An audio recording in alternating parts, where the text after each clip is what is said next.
Так сейчас выглядит водохранилище в селе Баланово Белогорского района. Объемы воды в нем значительно уменьшились. В таком состоянии водоем находится с прошлого года.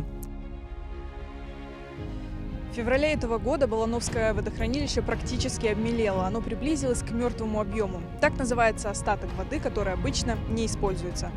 В апреле в сети появилось видео с высоты, наглядно показывающее, что водохранилище высыхает.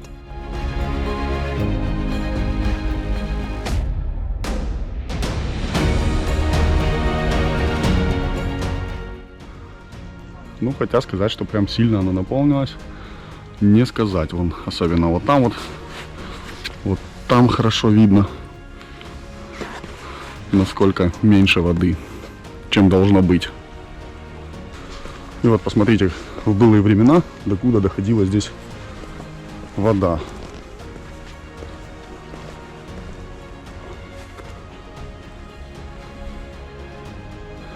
Совсем небольшое, но вот даже отсюда уже видно, в принципе, его конец-край.